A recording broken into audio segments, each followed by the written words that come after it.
Everyone to Big Tent USA and our first spotlight speaker event of 2022. We are kicking it off with a bang, not a whimper. Big Tent USA is a national women-led pro-democracy organization promoting civic engagement through education and activism. To learn more about us, please check out our website, bigtentusa.org, and follow us on social media at BigTentUSA. If you don't receive our newsletters, please sign up for them as well. Vanessa will put the link in the chat. Before we get started, I'm excited to share with you two upcoming events. A woman who needs no introduction, Representative Liz Cheney, will join us on Wednesday, January 26th at 7 o'clock. And on Tuesday, February 8th at noon, we will hear from Jackie Payne, founder and executive director of Galvanize USA, another women-led organization doing great work. As we book speakers and events into 2022, of course, we will update you on our website and through newsletters and emails. So please sign up for the newsletter so you stay on top of all that is to come. And now on to the main event.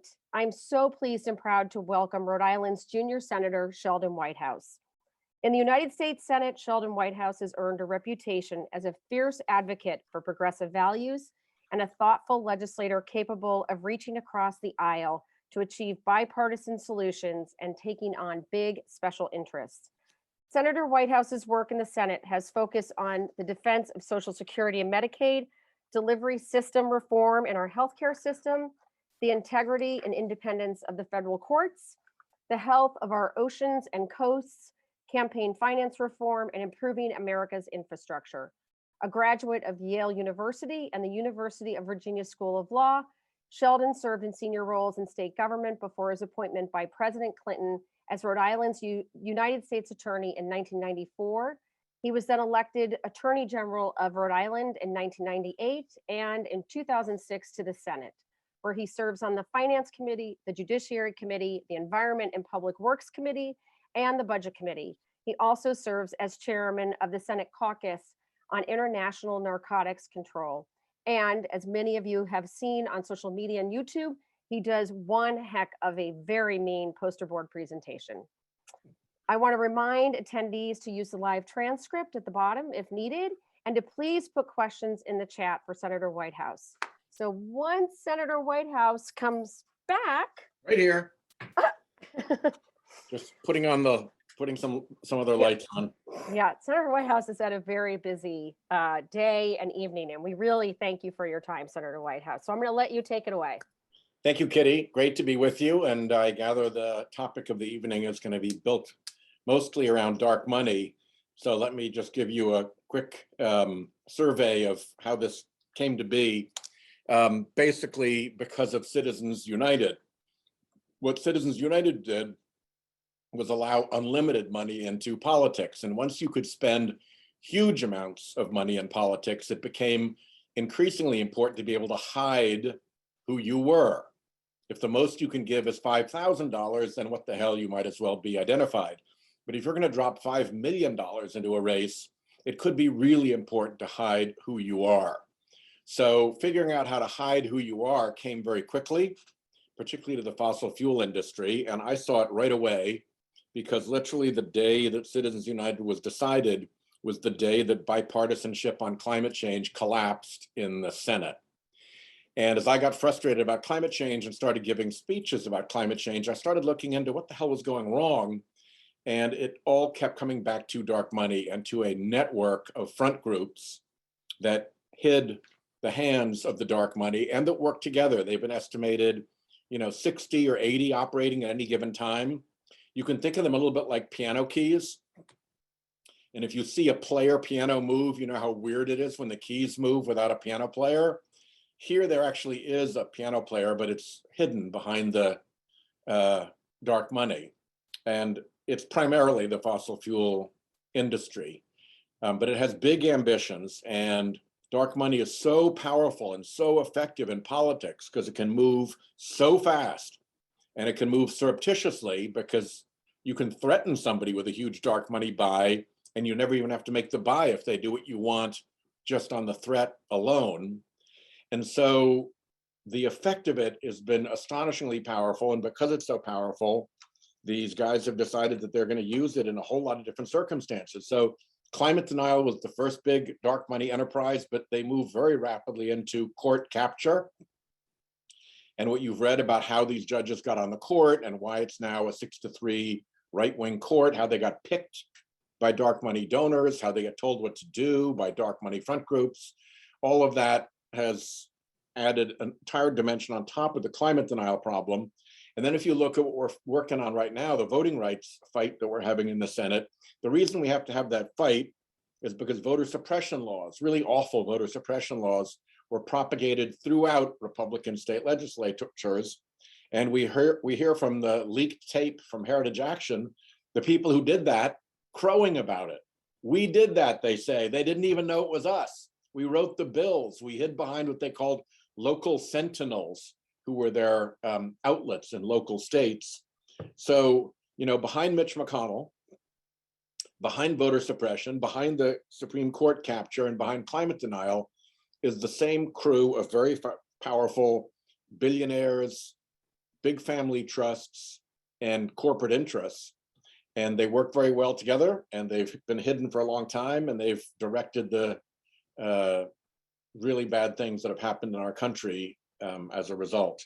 And it's all happened more or less from the Supreme Court decision in Citizens United a little over 10 years ago. That's kind of the background. Now I'll talk whatever you want to talk about. Okay, so who's behind, before we, okay, there's so many questions. First of all, who's behind the Citizens United case? Who brought that to the Supreme Court? And I heard you say, not in this call, but prior, that, you know, there's a lot of attempt to have cases actually lose in lower courts so it can get to SCOTUS. Is this one of those cases? No, Citizens United was brought by a little right-wing organization that wanted to run a TV movie against Hillary Clinton, about a half hour long.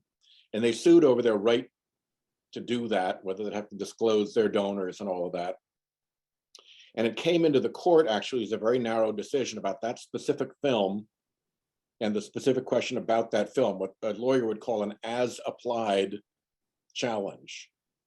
But the Chief Justice, Roberts, didn't like it that way. So he actually did something very weird. He changed the question presented to the court. When you do a brief in the Supreme Court, part of it is question presented. What is this about? What's the question presented? He changed that. He opened it up to allow it to be an entire challenge, not just as applied in that case, but to the legitimacy of the whole campaign finance law. And then off they went, the 5 Republican judges, and did essentially what Mitch McConnell wanted and undid campaign finance and launched unlimited money, launched unlimited corporate money in particular, and launched the ability for these groups to hide, which is really ironic because the trick to their decision that let them get there was their pretense that this was all going to be transparent. And because it was all going to be transparent, you wouldn't have to worry about corruption, and therefore Congress couldn't legislate. If there's a threat of corruption, then Congress can legislate to fix it. So they had to pretend there was no threat of corruption, which meant they had to say it was all going to be transparent. And twice we took cases to the Supreme Court to try to get them to look at the fact that it actually was not transparent. They were provably wrong. And they've refused to take either of those 2 cases, the Bullock case and the Liu case. So, you know, they have the look of being a bit in on it in what they scrupulously refuse to see in front of their faces about the error of the decision. Can you pull back a little bit and just talk us through Article 3, and because I'm not a constitutional lawyer, clearly. Talk us through Article 3 and sort of what the framers intended for the judicial branch, the Supreme Court. You know, what is it supposed to do, and how do you see it? How's it functioning right now? It is obviously supposed to be independent. And to the extent that it's been captured by these dark money interests who are loyal to the Federalist Society and its donors, obviously it has failed at that. It's supposed to be modest. not go charging off to make decisions. One of its principles for years was that it would make no decision larger than what was required to settle the case in front of it, to resolve the dispute that it was actually presented with. So when the court took the opportunity to completely upend campaign finance over one little film, that was inconsistent with that doctrine of modesty. And then critically under the Constitution, because, you know, Hamilton and the Federalists had to defend this court in the Constitution and the Federalist Papers and all against the charge of the anti-Federalists that this was going to be the way that big special interests and monarchists and so forth used their power because it was so undemocratic. They said, no, it's only going to be able to make decisions about an actual matter that actually comes to it, they'll just decide the case in front of it. And it's called the case or controversy clause of the Constitution. And now they're violating that as well, most pronouncedly at this very minute in the case to knock out the Clean Air Act at the Environmental Protection Agency, brought by the West Virginia, of course, Attorney General and a bunch of these front groups. And they're challenging a regulation that doesn't exist. There is no current regulation, and yet the court went forward with the case. So it's a very peculiar situation in which they're clearly reaching across guidelines to try to do things that the big donors want. That's scary. That's Yeah. really scary. Yeah. And what are the guardrails? What kind of I mean, obviously, if you're going to go work in the executive branch or you're, going to be in Congress, there are certain disclosures that you have to make. There are certain conflicts of interest that you have to disclose. What are the structural, constitutional guardrails on judicial appointees? Are there any? You have to distinguish between judicial appointees and the Supreme Court. Okay. There is a code of ethics that applies to all federal judges, except that the Supreme Court has said that it doesn't apply to the Supreme Court. So you may recall there was an ethics complaint pending, what was considered a serious ethics complaint pending against Brett Kavanaugh when he was on the DC Circuit Court of Appeals subject to the ethics code. When he got onto the Supreme Court, he was no longer subject to the ethics code, so they had to close the ongoing ethics investigation because he wasn't subject to their jurisdiction any longer. So that's a particularly rank example. They also don't have to do as much reporting as the equivalent level members of the executive branch or of Congress. And there's an awful lot of, gift and travel, vacation hospitality and things like that they receive unreported. You mean, so someone can fly them somewhere and they go and we never know about it? Yeah, Wow. We got a little window on it with Justice Scalia, as you may recall. He died at a hunting lodge where he was getting an all expenses paid free trip with a bunch of people who were involved in right-wing political activities, including his host who'd recently had a case, his company recently had a case before the Supreme Court.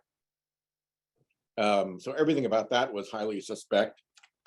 He'd had the same situation, with Dick Cheney going on that trip where while the case about Cheney and his energy committee was pending before the court, he was off shooting with Dick Cheney. And those are two, but there's been some research done and he actually did it dozens of times. Okay, that's often with Republican political interests with him. I mean, these were not just bad enough if he just snuck off for a family vacation, but it's actually like a little gathering of politically interested people. Yeah. Can we talk a little bit about the Roberts Court? And there are a lot of questions coming in that I'm definitely going to get to. I just want to I feel like we still need some groundwork on how this all works. So, describe to us, what's the process for the Federalist Society to add a judge to their list that we all know that they submitted the list to Donald Trump's, team to vet certain judges to become Supreme Court justices.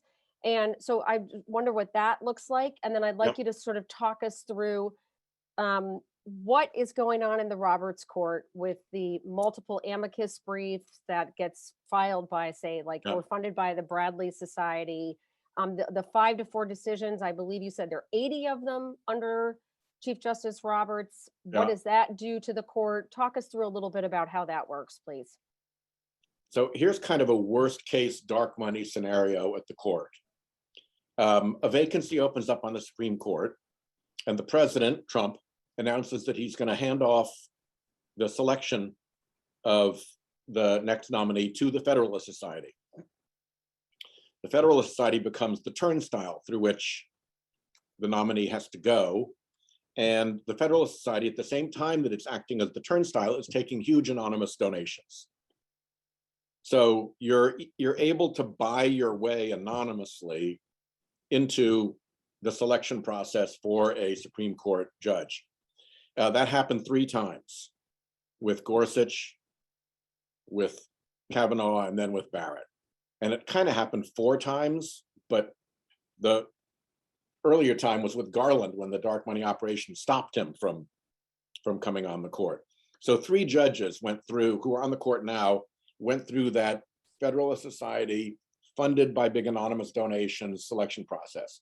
When they were named, a second group called Judicial Crisis Network kicked in with huge TV ads to put pressure on Republican senators to stay with them and swing state senators to vote for them. And they were receiving checks in the amount of $15 million, $17 million, big checks, bigger than you or I ordinarily write, to fund these campaigns, also anonymous. So probably the same donors as giving to the Federalist Society. Then you get your judge on the court confirmed, and then the amicus groups show up. These are front groups that have no purpose other than to file briefs and do what their donors tell them to do. It's not like the American Medical Association, which is a big, existing group that files an amicus. This is, Montana Lawyers for Peace and Prosperity. I mean, I'm making up the name, but it's a front group. They then come in some cases by the dozens, and really big cases in a flotilla of as big as 50 groups, to signal to the judges, this is what we want. This is what we really, really, really, really want. And then at the end, you get this array of decisions where the court breaks on partisan grounds, 5-4 through most of them. And there's anybody with a political head can see there's an obvious Republican interest in the case. And in those cases that were 5-4, that were partisan and that had a Republican donor interest, it was an 80-0 rout for the Republican Party. So the court has really produced an astonishing pattern, a statistical pattern of wins for the Republican donor class, which correlates with who funds the amicus groups, which correlates with who funded the TV campaigns, which correlates with who funded the Federalist Society choosing them in the first place. And So is it's a fine mess.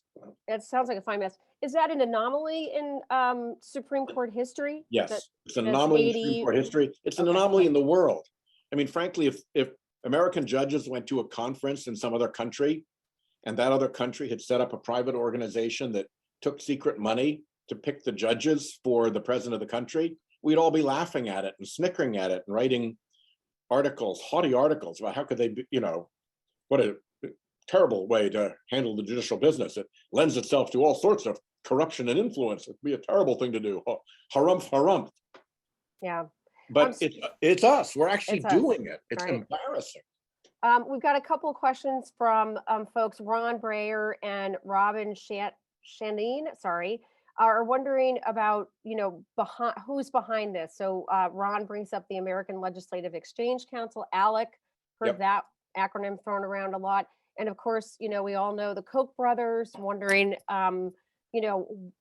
obviously they have a huge interest in the fossil fuel industry, but Yeah. would love to sort of hear some of the, orgs and people behind it. Yeah. So it traces back heavily to the Koch brothers archipelago of political front group organizations. That whole scheme and array of front groups is very, very much involved in this. It traces definitely back to fossil fuel money and interests. It traces back to big family foundations like the Scaife and Bradley foundations. But it traces back to, I would say, for the dominant, like 80 to 90% of its funding, to a fairly small group, enough that they can actually have representatives sit in a room together and make collective decisions, which I think they do. I think this is all very well organized and scripted, and there are people like this character, Leonard Leo, who was the organizer of the court packing operation at the Federalist Society and knew all the big donors because he'd been the donor whisperer for Republican Supreme Court nominees for a long time. Interesting character. And I said that the Federalist Society did the picking, and then something different called the Judicial Crisis Network did the ad campaigns. So the Federalist Society and the Judicial Crisis Network were on the same hallway in the same building in Washington, D.C. And when the Washington Post did a big expose of Leonard Leo, shortly after he left that role in the Federalist Society, the woman who was the spokesperson for the Judicial Crisis Network came down the hall to take his spot in the Federalist Society and help with the Barrett case. And he went down the hall and joined something called the Honest Elections Project, which is what under Virginia law is called a fictitious name, a name under which an organization is allowed to operate for, guess what, the Judicial Crisis Network. They basically just swapped organizations, probably bumped in the hallway with their cardboard boxes of stuff, snickering, because the whole thing is just such a sham.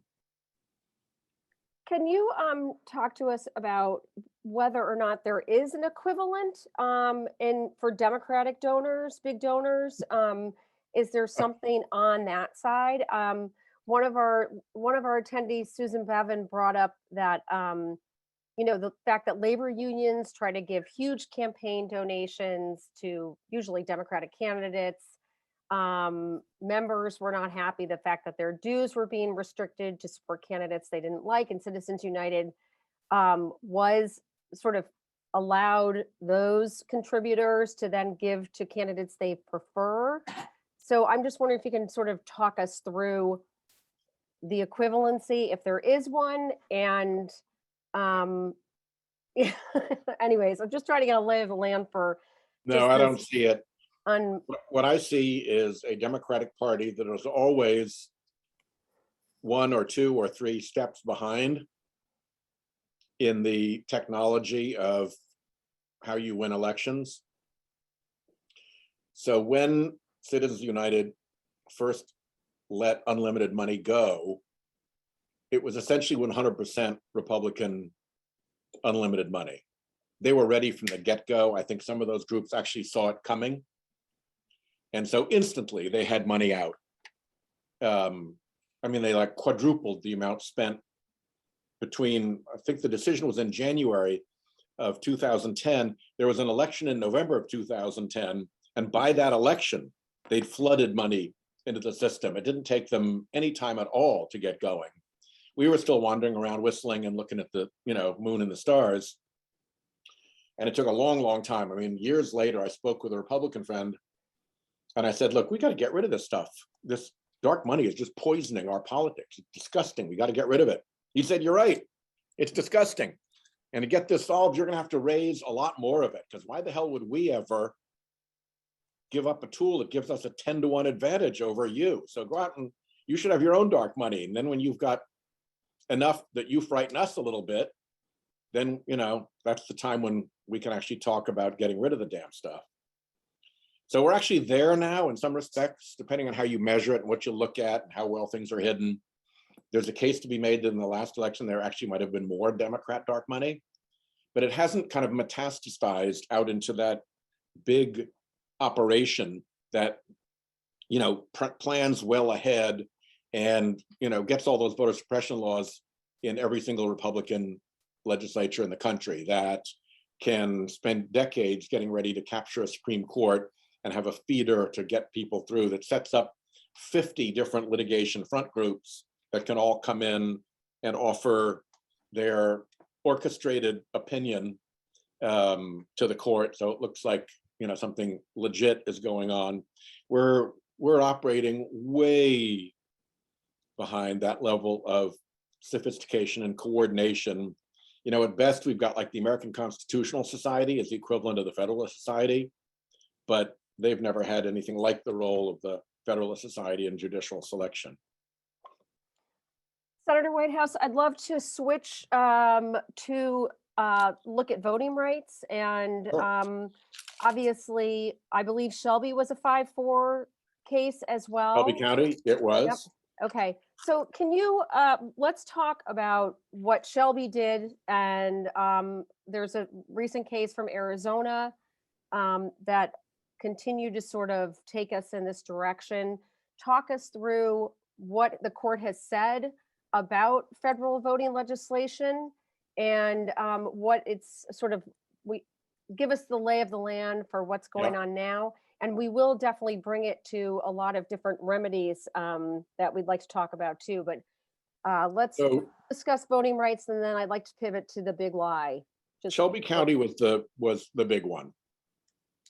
Shelby County was, as a county, was recruited by a Republican operative to bring a case challenging what's called the pre-clearance provision of the Voting Rights Act.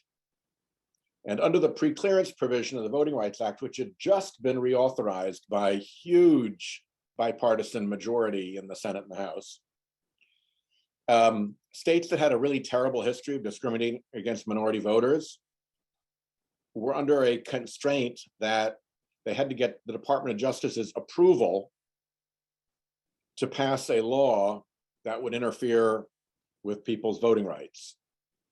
Or if the Department of Justice was being difficult, they could go to a court and get permission. So the Supreme Court threw that out based on no factual record, just its own opinion that racism was over and that nobody needed to worry about Southern legislatures discriminating against minorities, and out pre-clearance went. So now the Southern states, the pre-clearance states, were free to pass laws like that. And then while those laws were in effect and influencing the election, the Department of Justice would then have to come in and try to stop them. And the Supreme Court was and courts were very unhelpful about protecting that. But at the lower court level, it was interesting. You've got a case where a state legislature targets Black voters so specifically that the court says they were targeted with surgical precision. And that was a clear enough finding that the Circuit Court of Appeals made the same finding. With surgical precision, they went after minority voters. And the Supreme Court wouldn't overturn it. So clearly they were wrong about the fact that they had presumed that racism was over and that legislatures wouldn't do this stuff, but they never went back to review their own wrong determination. They just bowled ahead, a little bit like they bowled ahead after their wrong determination that all the big money spending in Citizens United was going to be transparent. I mean, it's impossible to believe that that's true because it's patently false. There's billions in dark money, but they don't care. They just stay with it.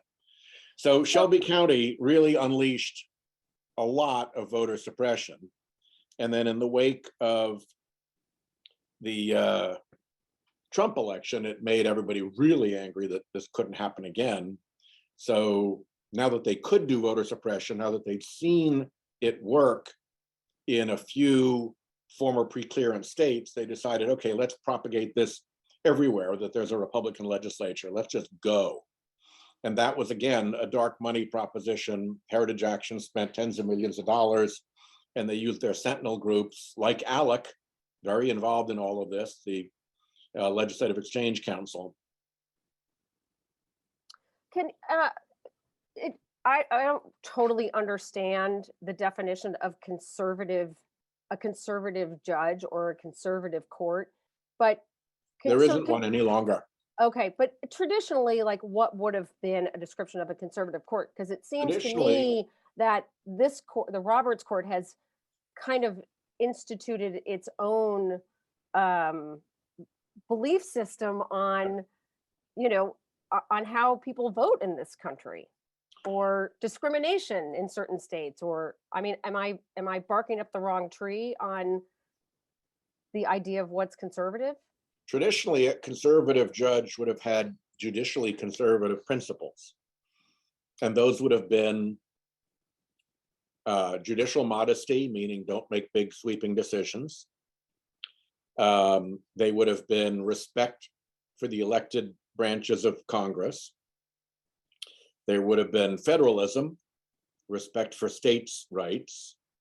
They had invented originalism as a doctrine that was very convenient for their big donors, because the more you can go backwards in time, the more you push back at civil rights, the more you go back before the corporate era, when there was no need to restrain corporations, the less of an argument there is for regulation to restrain big corporations. So I don't accept originalism as a very legit doctrine, but they had it, and those would be the doctrines you'd look at. But if you look at the 80 decisions I talk about, half of them violate one or more of those doctrines. So the doctrine is a method to get to a goal, but if the doctrine inhibits them getting to the goal, they abandon the doctrine and just go straight to the goal. Okay, well, that that does make sense. Not really, but And that's not conservative. That's just capture. No, it sure isn't. So so we really can't use that word to describe this court. No. Okay. No. Okay, It's a so misnomer when it's used to describe this court. right. Okay. So we do have to turn our attention to the big lie that the 2020 election was fraudulent and there was widespread voting fraud and Donald Trump actually won. The reason we need to do that is because you and Jane Mayer of the New Yorker has done some excellent reporting that a lot of these big Republican dark money donors quickly pivoted to start to fund the big lie. The audits in Arizona sounded like they were completely funded by some of these folks. It sounded like even groups were renamed really rapidly to become election integrity groups. Yep. So tell us some, I think we all need to know this. This is extremely alarming. There is if you want to read, if you haven't read The Big Money Behind the Big Lie, I highly recommend everyone reading it. Senator Whitehouse is quoted in it several times, but give us the skinny on the situation here.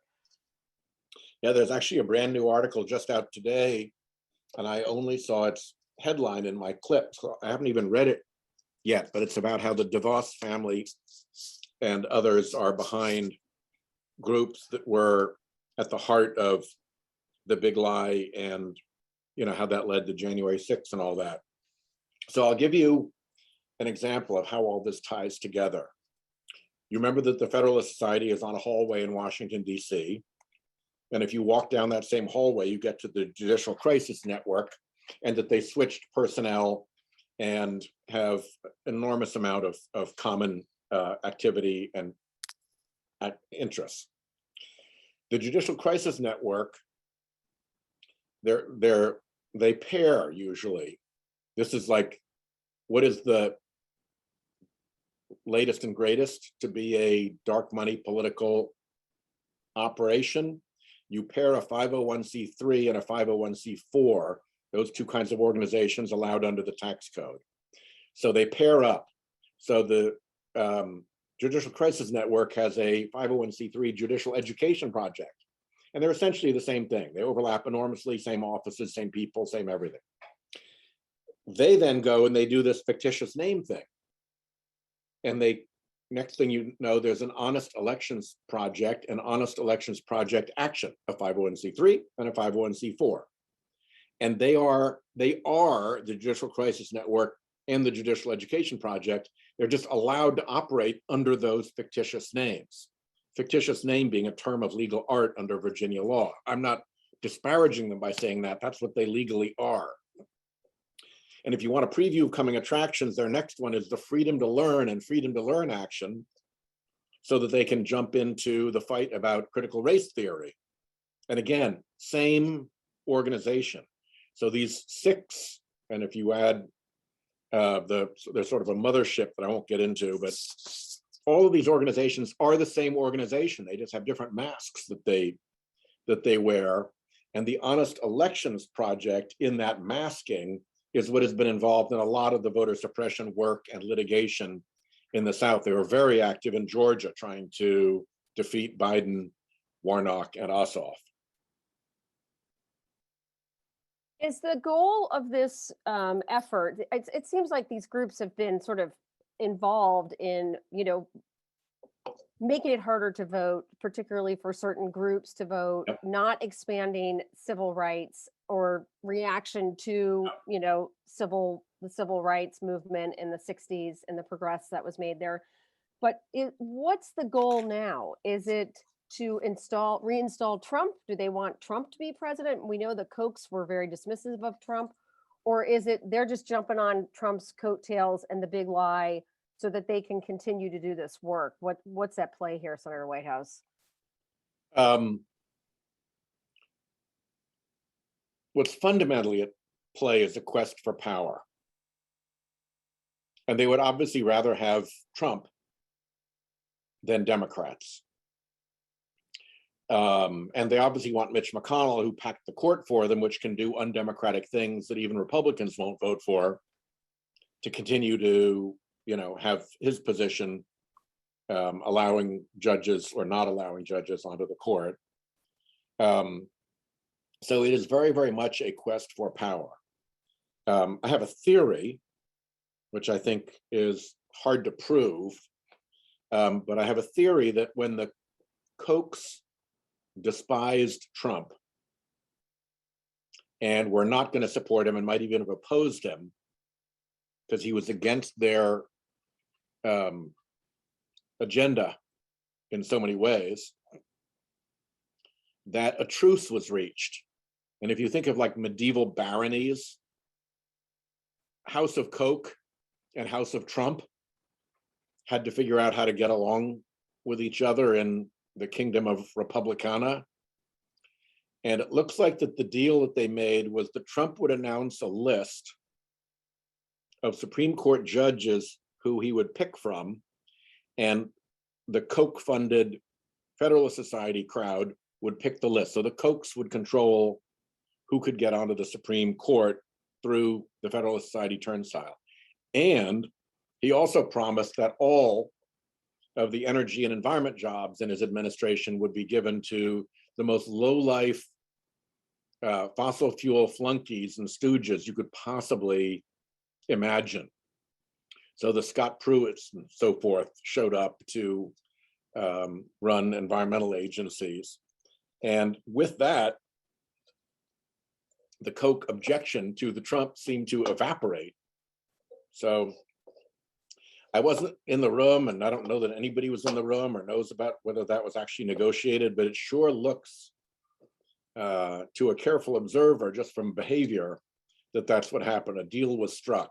So if that deal were to hold, the Kochs would be happy to go back to it. They got a Supreme Court, and they got 4 years of not only no progress against climate change and their pollution, but actual setbacks for the environment. Yeah. And we saw sort of wide scale, just felt very corruptive at federal agencies. It felt like, Trump had installed, everyone who was profiting from the agency where they were working. I mean, Betsy DeVos Yep. is a prime example, right? Yep. Okay, so let's turn to the If anybody's seen the sorry. movie Death, if anybody's seen the movie Death of Stalin, No, doesn't sound fun. it's a hysterical movie. It's really dark humor, but it's kind of a slightly comedic version of everybody in the Russian government at high levels around Stalin. And they're all such a bunch of freeloaders, suck-ups, ne'er-do-wells, also-rans, and sleazeballs. It's kind of horrifying to watch. And this was like Death of Stalin without the murders. It was really a creep show, bar scene in Star Wars type operation. Well, my brother just came in to chime that he said it's a very funny movie. So Friday night, everyone, watch it. Death of Stalin. You'll like Uh, it. yeah. So do want to find out about dark money's influence on the legislative branch. You've given us some highlights about dark money's influence on the judiciary and on judicial branch, the executive branch. So tell us how it works in Congress. What does this look like? Because it's usually done mostly through super PACs. Super PACs didn't exist before Citizens United. They were created after Citizens United to take advantage of Citizens United. And a super PAC is allowed to spend unlimited money in a race. And it's also allowed to accept unlimited money to spend in that race. And while a super PAC is nominally required to disclose its donors, it can take donations from front groups that aren't required to disclose their donors. So if I'm Joe Plutocrat and I want to try to buy a Senate election and drop $20 million into the race, I open a little shell corporation with a name like, let's say it's a Pennsylvania race, Pennsylvania's for Peace and Puppies and Prosperity. And I put $20 million into Pennsylvanians for Peace and Puppies and Prosperity. And that $20 million then goes to the super PAC. And the super PAC reports, oh, I got $20 million from Pennsylvanians for Peace, Puppies, and Prosperity. Nobody knows who's really behind it. And then the super PAC can go in and spend money, hire campaign folks, operate in the race. In theory, they're supposed to operate separate from the candidate, but usually they're set up for a single candidate in a single race. So like, how independent is that? With former campaign operatives for the candidate, family members of the candidate. And it's so close that the campaign can actually post ads on its website that it likes, that the super PAC can then pick off the website and run. So there's really no independence. So that's how big Citizens United money gets into political races anonymized. And of course, if you can do that, then the people you want to talk to are Mitch McConnell and the leaders of the party, and say to them, I'm willing to help your candidate in Pennsylvania to the tune of $20 million, but you damn well better not screw around with climate change because I'm a coal baron. Don't worry, got your back. For 20 million bucks, I'll take it. So it has created an enormous amount of secrecy in politics. It's created an enormous move of power up to leadership in Congress. And it's driven big, smelly deals, very underground, because they happen. I mean, if the coal guy's company had spent the $20 million, you'd see it and you'd start digging around. And if the coal guy's company had given it to the super PAC and was reported, you'd see it. People could start digging around. But when it's all obscured like this, there is a deal, there is a quid pro quo, but it's hidden. And it means that, in the right circumstances, the leadership of the party can call in a bombardment. They can go to somebody they know is a big spender who owes them, who wants to stop climate legislation, and say, I need you to pound these 3 candidates. And off they go. And, $20 million per candidate, boom, done. And for them, 60 million bucks is nothing, because the climate solution is going to cost them that in the billions. Yeah. Oh, okay. Now we need to get to some fixes, because this is just more than I can bear. Oh, you know what? I'm sorry. Before we do that, can we just do some really general? I've got 3 questions for you. Some from the chat and some from a couple of us at Big Tent. Possible corruption, conflict of interest. So the 3 questions are: Ginny Thomas's activism. What's going on with that? Didn't she hire buses to go to the January 6th rally? What's going on there? 2, Does anyone care about Justice Kavanaugh's debt repayment? Is anyone listening to that? And what can be done if is there a remedy when a justice lies under oath before Congress? Because it sure feels like one of them surely did. So, as to Mrs. Thomas, not much, because the judge himself is not subject to the code of ethics. So a spouse certainly isn't. And while it may seem like bad form to be ruling on cases where your wife is an activist on that very issue, the court has never done anything about it. And there's nothing that we can do about it short of an impeachment. On the Kavanaugh thing, there's a suggestion that his family paid it off, in which case that's, kind of understandable. My boy, he's going to go be a Supreme Court justice. He doesn't need to carry this debt. Let's just pay it. The thing we're still looking at in the Kavanaugh situation is the FBI investigation into Professor Blasey Ford's accusations, because that was a fake investigation, and we want to dig through exactly in what ways it was fake and show how fake it was, because you certainly don't want FBI investigations for high positions in the US government to be fake. In the Senate, we really want to be able to rely on them. So that's the piece in the Kavanaugh that's alive and well. And as for removing judges who lie, again, the only way to remove them is by impeachment. You've seen how those votes are required, and particularly with the politicized court, if they're willing to vote for Kavanaugh under those circumstances, they're going to vote to impeach him. Not going to happen. Yeah, not going to happen.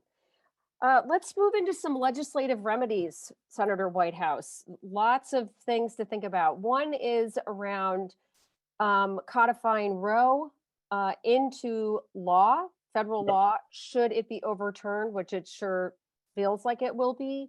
And I'm just wondering what you think of a, protection of women's reproductive health if it's strictly voted along party lines. What would that look like? How could Roe be codified? With 10 Republican votes, or with an agreement that we do not have about how to get certain measures around a filibuster. Okay, so at this point, what you're saying is if Roe falls, if the Dobbs case is decided and Roe is gutted, there's no chance we can codify Roe in federal legislation because of the filibuster. Is that right? The chance is exactly equal to the chance of getting 10 Republicans to vote to do it. And when I say 10, that means every single one of them would then be the swing vote. And they wouldn't want to do that, for sort of rhetorical purposes and advertisements. So-and-so was the swing vote that made it possible. So they often, in a tough vote, would like some buffering. So you probably would have to have 12, not 10. And I think everybody on this call is pretty capable of going down the list of the Republican senators and seeing whether you can get to 12 who'd vote for that. Yeah. Is there a link? I mean, can you tell us a little bit what you felt or what you were thinking when you heard the Supreme Court's decision to not when they upheld SB 8 the first time and then the second time? What were you thinking? What was your reaction to that? Were you surprised? How were you feeling about that? Because it just seems so egregious to those of us who don't have law degrees. The shadow docket case, right? Yes. It was clearly an aberration from what you would expect the court to do. I mean, you had a law that was in plain violation of existing Supreme Court precedent. And the question is, what's going to be the state of affairs while we consider whether we should change the Supreme Court precedent?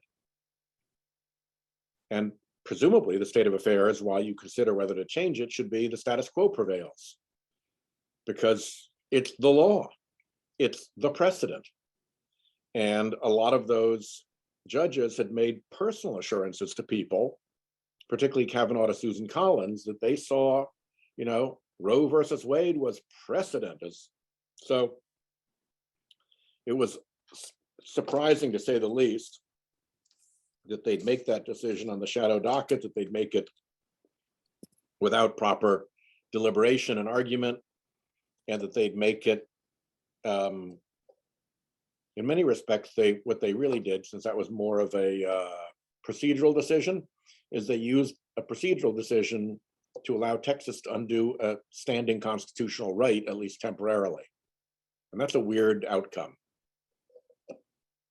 And of course, it was, partisan. Guess what? 6-3. Yeah. Is there, when you think about congressional I take it action? back. Okay, sorry. I think Roberts voted I think he did. with the Democrats. Yeah, I forget whether it was on one or both of the two decisions that were made. the liberal justices. Yeah. When you think about Congress, obviously voting rights and protecting election certification is like front and center now. It all feels like we have a very finite amount of time to maybe move on this ahead of the 2022 election. When you think about that, what are the chances of this happening, Senator Whitehouse? You're there. You're in the Senate. What's going on? Can we just override the filibuster for this? Is there any appetite for it? Will this stand up to Roberts Court if we can pass like the John Lewis Advancement Act or Manchin's bill? How are we feeling about this? Because I think we're all pretty nervous at Big Tent. Yeah, well, we are, jammed up against the decision. We're going to do this in the next few days. And we're first going to get on the bill, and we've got a device for getting on the bill with 50 votes. And then we'll debate it. And then the vote on the merits will come up. And the vote on the merits will be decided. And it probably won't be 60. So the parliamentarian will rule that the measure did not pass, and we'll have to challenge the parliamentarian's decision with an alternative rule that all 50 of us would have to agree on to make it work. And we don't have agreement on that as I came into this call tonight. Whether an agreement miraculously materializes between now and the key vote is TBD. Okay, that wasn't really what I wanted you to say. It's not what I want to say. No, we would have liked a little bit better news, actually. Yeah. Are you seeing any sort of? I'm seeing in the chat there's some good news from work from state laws around dark money, campaign finance. What are you seeing on state laws that maybe could be transferred over to federal law around campaign finance or dark money? Obviously, it was in the For the People Act, but that's DOA. There was some legislation around dark money in the For the People Act. There are things that states can do. My state, Rhode Island, for instance, has a rule that requires disclosure of donations, and a dark money group sued and took the case to the First Circuit. And the stage right now is that Judge Celia on the First Circuit, a Republican appointee, threw out their challenge and let the law stand, and said that it's actually really important in a citizen's democracy that citizens be able to identify who is speaking in the public sphere. And so coming into the public arena and speaking from behind a mask is not favored. So that was a small success for, daylight and transparency. But at around the same time, the 6 justices of the Supreme Court decided a case called Americans for Prosperity Foundation versus Bonta. Americans for Prosperity Foundation is the twin 501c3 to the Americans for Prosperity organization, which is the 501c4, the political organization, which is the Koch brothers' central dominant political organization. And they sued to keep their donors private. And the Supreme Court threw out a state law that had required their donors to be disclosed to the state of California, so the state of California could police, and only the state of California, by the way, not to the public. So the state of California could police whether there was tax fraud going on, because contributions to these things are deductible, right? So if you're just swapping money around the family and making it tax deductible, that's a crooked deal, and you've got to know who's there in order to figure it out. The court shut that down and created, for the first time in American history, a constitutional right to anonymous funding. And knowing full well that this is a completely political organization, it's a really ominous signal about the court creating a constitutional right to anonymous political funding. Okay. All right. Never happened in the history of the court.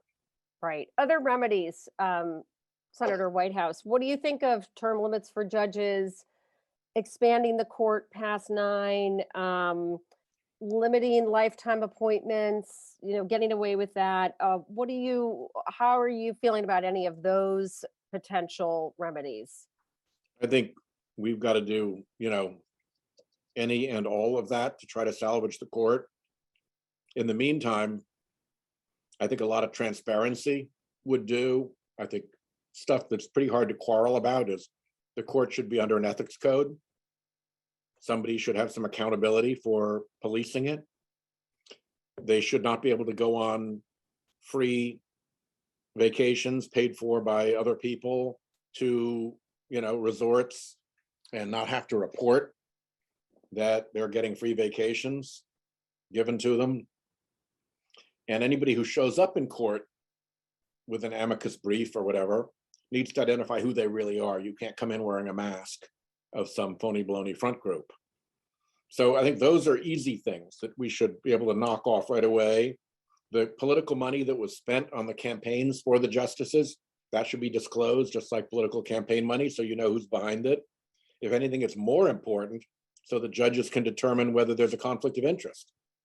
So those are easy things to do. I really want to make sure, because Democrats are horrible at product rollout, that we don't badge ourselves with an extreme solution before we brought the American public along with the need for the problem. With understanding that there's a need for a solution because there is a problem. And I think, I've watched Green New Deal turn from a wonderful idea into something that Republicans beat us up with. We certainly got clobbered with defund the police. Those became huge political liabilities that lost Democrat seats in the House for sure, and perhaps in the Senate as well. And I just want to make sure we don't pack the court into another one of those Republican clubs, because we haven't made the case yet. So my duty in all of this, I think, to the country, to the party, to the Senate, is for me to make that case as hard as I can, which I'm doing by coming on the show in every way that I can, get myself heard, so that people understand that we actually do need to make some pretty serious changes at the court. It cannot continue as it is. Do you think you'll have any bipartisan buy-in to that? Any bipartisanship going on there? This is what kind of the, one of the red line no-fly zones. It's really hard for Republicans to work on this because they will get blown up. Remember that Mitch McConnell's funding, the big dark money funding, the super PAC funding that he can launch to protect his position and protect his senators is vitally important to him. Without that, he's just another guy walking around. Yeah. And it's that same money and those same folks that have packed the court. And he did it for them. So the nexus here, this is like trying to take away the crown jewels. It's the most important thing. Other than dark money itself, there's nothing that they will fight harder to protect than control over the Supreme Court. Senator Whitehouse, we're coming to the end of our time, and we need a little bit of positivity and hope. So give us tell us what we can do. Tell us what we can do. We need direction for the next, for this year, for 2022. Tell us what we can do, what conversations we need to have. We need to follow you on social media. There's your Twitter feed. What else? Give us some positivity here. One of the elements of our voting rights bill is called the Disclose Act. That happens to be my bill. It would eliminate dark money in politics. Anything over $10,000, you'd have to disclose who the donor was. And we chase it back through the shell corporations, through the 501c3s. There's no way you can hide by going one step deeper. So it really creates transparency. If you really create transparency, then a lot of the dark money goes away. Because it's one thing to spend $20 million in a race and say that you're, Montanans for peace and puppies and prosperity. It's another thing to go to Montana and spend $20 million in a race and have to fess up that you're ExxonMobil. And so I think a lot of the filthy big money effect on our politics abates. All of the dark money effect abates. Politics gets a lot less slimy, because if you've got a fake group that you can basically discard like a Kleenex after the race, you can make it do any horrible thing because nobody's really accountable. Whereas if the payer behind the ad has to be accountable for what was said and own it then and for the rest of their lives, you get much more decent stream of discourse. So for a lot of reasons, it's really important to do that. It's also the number one thing that the dark money crowd wants to get rid of, because it is their weapon. It's the weapon through which they terrorize and control politics. So fighting for the Disclose Act in the Voting Rights Act, outside of the Voting Rights Act, beside the Voting Rights Act, fighting for that is really important. And that's the thing that Jane Mayer, when she got wind of that tape where Mitch McConnell's minions and the Koch brothers' minions were talking together, and they said, there's one thing we can't dirty up. There's one thing that no matter how we try to make our people hate it, they actually like it. Everybody likes it. It's the dark money corruption stuff. So it's a winning political issue for us. It puts us on the right side, and it makes it really hard for Republicans to explain why they're protecting big, dirty, dark money. And independents love it. So if we're trying to attract independent voters, it's a huge banner to wave and attract them to our cause. Okay, so we all need to call our senators. We're in a lot of different states all over, and everyone needs to encourage them to pass the Disclose Act in any way, shape, or form they can, it sounds like. It needs to get voted on. It's not enough to have it sitting there with a bunch of co-sponsors. We need to vote on it. Bring it to a vote. Okay. All right, Senator Whitehouse, I'm going to take that as the hopeful nugget that you've given us tonight. I so appreciate your time and your work. And I so appreciate you banging this drum, because it really needs to be banged. Well, you've been a great host, Kitty. Thank you very much. And Thank you. Thanks to everybody who joined us. I hope this has been helpful, irritating, infuriating, instructional, and that it makes sure you stay committed, because the job of citizen in this democracy has never been more important. That is so well said. So I'm going to let you take us out, Senator Whitehouse. Thank you so much. I hope everyone joins us for Liz Cheney and Galvanize. Everyone take care, stay well, have a great night. See you soon. The fight is on.